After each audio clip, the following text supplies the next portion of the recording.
گی، وہ جہنم کہ جس جہنم میں جب مجرموں کو داخل کیا جائے گا، جب قیدیوں کو داخل کیا جائے گا، ان کو زنجیر پہنا کر کے داخل کیا جائے گا، اس زنجیر کے ایک کڑی کے تعلق سے حدیث پاک میں ہے کہ اگر اس ایک کڑی کو اگر ایک پہاڑ پر رکھ دیا جائے تو یہ کڑی کی وجہ سے وہ پورا پہاڑ وہ ریزہ ریزہ ہو جائے گا، پاش پاش ہو جائے گا۔ عزیزان ملت اسلامیہ، وہ جہنم جس سے بچنے کا حکم غوث و خواجہ رضا نے دیا ہے، وہ جہنم کا گھر وہ عظیم جہنم کا گھر ہے جس سے بچنے کا حکم آپ کے دیار سیدنا شہید مرد شاہ نے دیا ہے، وہ جہنم کا عظیم گھر ہے جس سے بچنے کا حکم سید سالار مسعود غازی نے دیا ہے، وہ جہنم کا عظیم گھر جس سے بچنے کا حکم خود رب کائنات نے خود محمد رسول اللہ نے دیا ہے۔ اپنے آپ کو جہنم سے بچاؤ۔ آج عجیب معاملہ ہے، اگر یہ کہا جاتا ہے جہنم سے بچاؤ، لوگ سوچتے ہیں ارے جہنم سے ہم کیسے بچیں؟ جہنم سے اگر بچنا ہے تو آپ اللہ کے رسول نے جتنی چیزوں کو کرنے کے لیے کہا ہے ان چیزوں کو کریے، یعنی نماز پڑھیے۔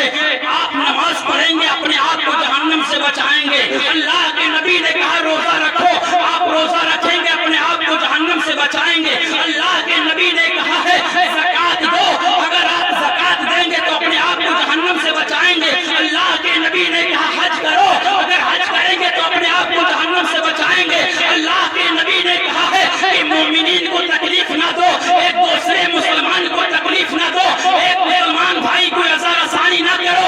اگر آپ اس پر عمل کریں گے تو اپنے آپ کو جہنم سے بچائیں گے۔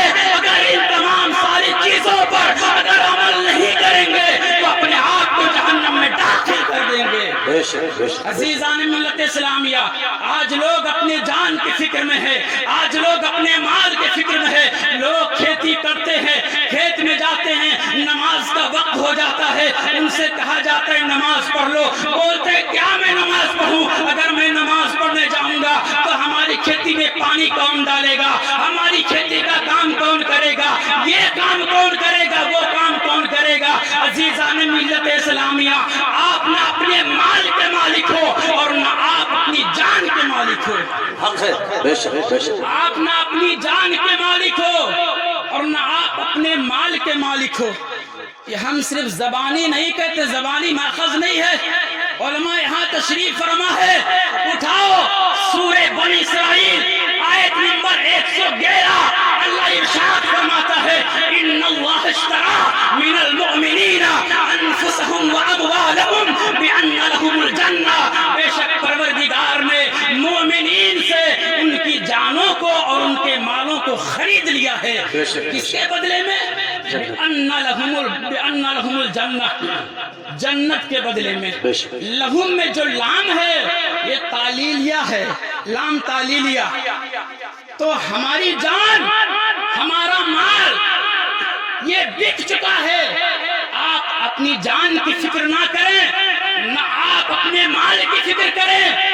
آپ اس جان اور اس مال کے بدلے میں جو آپ کو جنت ملی ہے، آپ اس جنت کی فکر کریں۔ عزیزان، اب یہاں سوال پیدا ہوتا ہے کہ یہ بکری کس نے کیا، خرید و فروخت کس نے کیا؟ تو ہر عاشق رسول کا یہی جواب ہوگا کہ جب رب خرید رہا تھا تو بیچنے والا مدینے کا تاجدار تھا، بیچنے والا محمد رسول اللہ تھا۔ میں نے عریضہ پیش کر دیا، اے دونوں عالم کے تاجدار، یہ کلیم القادری، یہ حقیر فقیر آپ کی بارگاہ میں عریضہ پیش کرتا ہے، اے میرے آقا، جب رب خریدار تھا تو آپ نے کون سا نمونہ پیش کر دیا تھا رب کی بارگاہ میں جو رب کو پسند آ گیا تھا، رب نے خرید لیا۔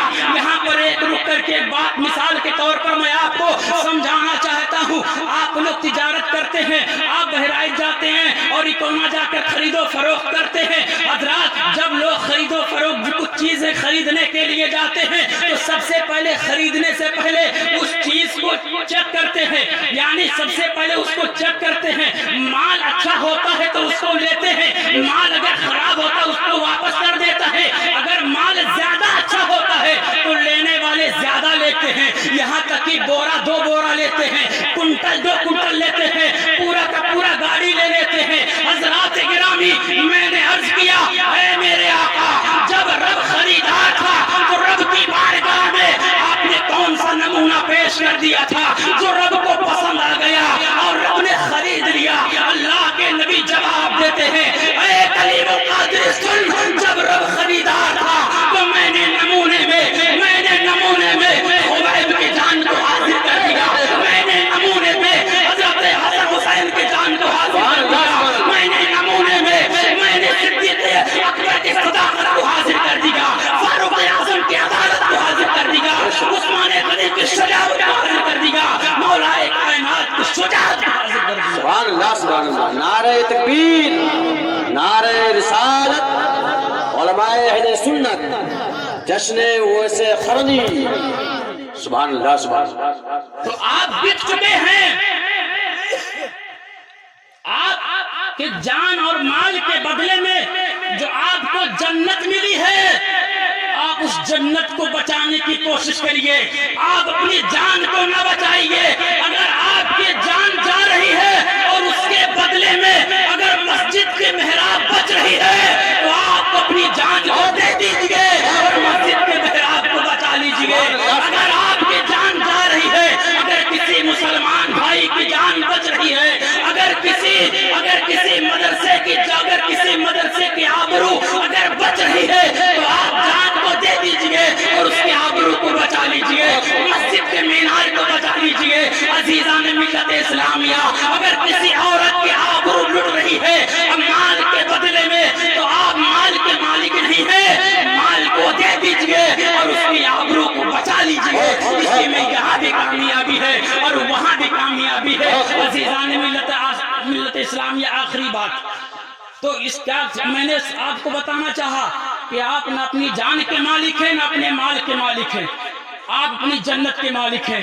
تو جنت کے جب مالک ہیں تو آپ جنت کی حفاظت کریے۔ آدمی جس چیز کا مالک ہوتا ہے اس کی حفاظت کرتا ہے۔ جنت جانتے کہ اتنی قیمتی چیز ہے، جنت کیا کوئی آسان چیز ہے؟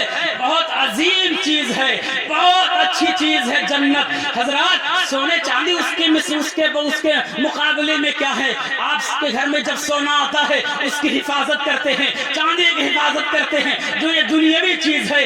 اور جنت بہت عظیم چیز ہے۔ جنت کے تعلق سے جو میرے نبی نے جنت کی صفات بیان کی، اگر اسے بیان کیا جائے تو آپ کو مزہ آ جائے گا۔